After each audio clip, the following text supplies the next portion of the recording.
Welcome back to Tier List Thursday on the Rugby Booth. Yes, if you haven't noticed, change your name. We were the Sports Booth, but we focus solely on rugby now. And I thought, you know what, for that, with the potential of a new rugby game coming up soon, Rugby 24, and with the amount of rugby games I have played over the years, it's time for a tier list on the video games rugby union. So the rugby world of video games. We have 1, 2, 3, 4, 5, 6, 7, 8, 9, 10, 11, 12, 13, 14, 15, 16 games. I have played all of them over the years. I have given time to more than others, and you will see that and hear about that. But for now, let's jump in. The categories we've got is GOAT, Good, Average, Poor, and Trash Can. Let's start with Rugby 18. That was released in 2017. It was released on Steam on Windows only with PlayStation 4 and Xbox One. It was done by Eco Software. It was the first of Eco Software's attempt into the rugby world, getting away from the Rugby 15, the World Cup 2015, World Cup 2011, dating all the way back to Rugby 08, who was done by HB Studios. And so we'll touch base on those later, but starting with Rugby 18. For their first go at it, had quite a lot of belief, but it was probably quite poor. I would say that, yeah, it's in the poor category. Again, it didn't live up to the expectations. We obviously wanted it probably to be better, but unfortunately never quite lived up to those standards. What we're setting it on when we talk about rugby video games, which, as you know, let's just go straight to it. Rugby 08 is the GOAT. There's no doubt about it.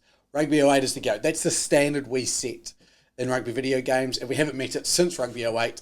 And, now we're talking about this 14, 16 years later, talking about Rugby 08 still being the best rugby game, which is very disappointing. So that's what we're kind of building off, and where I see how I rate, or I guess value, is how you base off Rugby 08, and you can just about put Rugby 18 in trash can, but I think poor is where it starts. Rugby 06, I think people, if Rugby 08 wasn't around, people would still talk about Rugby 06 as Rugby 08. Rugby 06 was very good as well, and very underappreciated because of how good also Rugby 08 was. So I think it goes in the good category. I remember some very fond times playing Rugby 06, but then obviously Rugby 08 came out and was a lot better. Also, both of those done by HB Studios, but had the backing of EA Sports, and that was the big thing, and I think that's why the games are seen as so good, is because EA Sports did have the backing behind them. Their later games, HB Studios, didn't have EA Sports, and we'll discuss those soon. I'm going to start with the first Rugby Challenge. That came out in 2011. It was the first rugby game we had in 4 years since Rugby 08, when Rugby 08 came out in 2007. And there was this build around it that it was going to be incredible. The new rugby game done by True Blue Entertainment with Sid, S-I-D-H-E, I don't know how to say it, developing it as well. We were all very excited for it. I think it underwhelmed and didn't live up to the expectations. Everyone in the game was Sonny Bill Williams, if you remember the offloads and the issues it had there. But saying that, Rugby Challenge was kind of the dawn of hopefully a new era, their first time in the game with True Blue. So I'm going to put it in good. I think it was good, but it had its issues. But for the first game, I remember a lot of time playing on that, even with the fact that it had its issues. We'll run through the Rugby Challenges now. So Rugby Challenge 2 came out 2 years later, I think it was 2013, and had quite a cool addition to it, with the Lions Tour being the big build-up around it with the 2013 Lions Tour. It was similar to Rugby Challenge again. The issue with the Rugby Challenge game is they were good, but they never really grew into that staple rugby game. I'm going to give Rugby Challenge 2, I think, average. And it's the same when I look at Rugby Challenge 3 to Rugby Challenge 4. I think Rugby Challenge 3, which I do have here, was probably poor. And then Rugby Challenge 4, average again.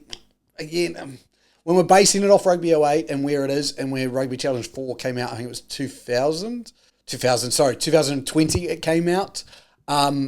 It's got to be poor. I think it's definitely better than Rugby 18.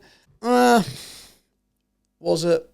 Maybe I'm rating Rugby 18 too harsh. I just think I had such high expectations for Rugby 18, and they didn't land. Jonah Lomu Rugby goes straight into the GOAT as well. It's not as good as Rugby 08, but for the game and the time, I think it was 95 it came out, or maybe slightly after that. It was a really good game and thoroughly enjoyed by many. And everybody now still thinks about Jonah Lomu Rugby, similar to Rugby 08. It's one of those games that you hide up in great aura to it, where you don't think it'll ever get a game like that again, potentially.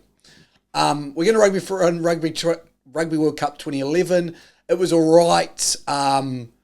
Definitely nothing special about it. I think it goes to the top of here. This was HB Studios, and they'd moved away from EA Sports. EA Sports weren't doing it after this. So Rugby 08, they then released this. It was all right, nothing special. 2015 was worse, and then Rugby 15 may have been the worst game that they've ever released. So yeah, look, I think after that, HB Studios gave up on it and haven't released a game since. On to Rugby Champions. If you haven't seen this game on Steam, it's a 15 quid game. It does the job for the price it's at, but it's nothing special. It is very much on the poor side to average side. I would probably, if I'm going to give that average, I'd probably put that there.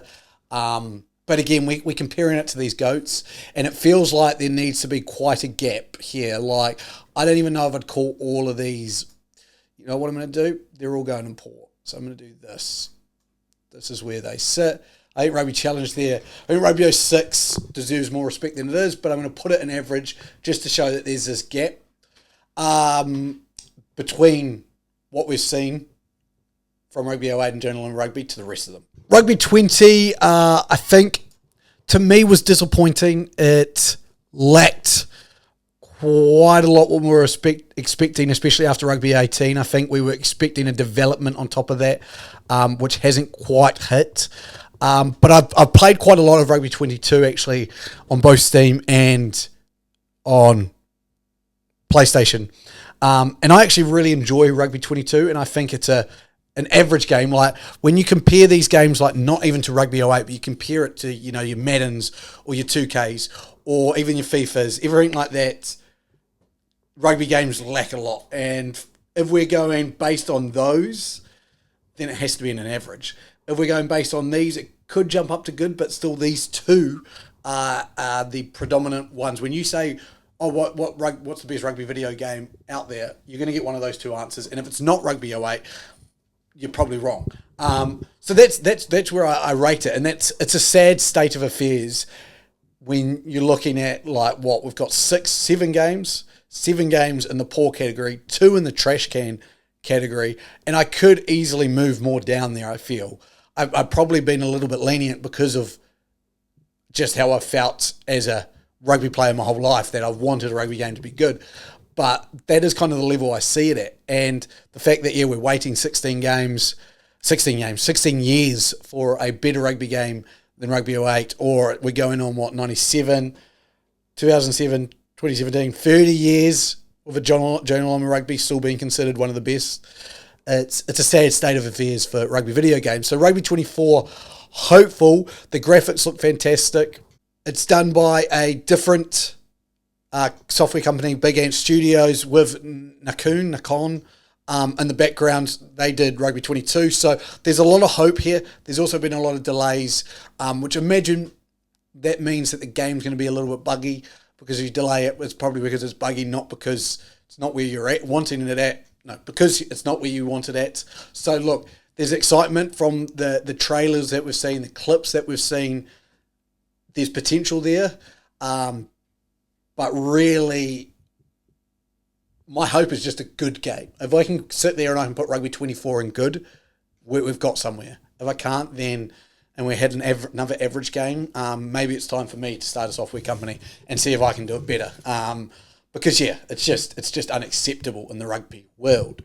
Let me know what you think of that tier list. If those rugby video games are on the spot, if I've mapped up the rankings, if you loved a game that I put too low, or you thought a game's too high, is Jonah Lomu Rugby the best video game ever? Let me know. I've been Luke from the Rugby Booth. If you enjoy these videos, please make sure to like and subscribe. For now, I will see you later. Goodbye.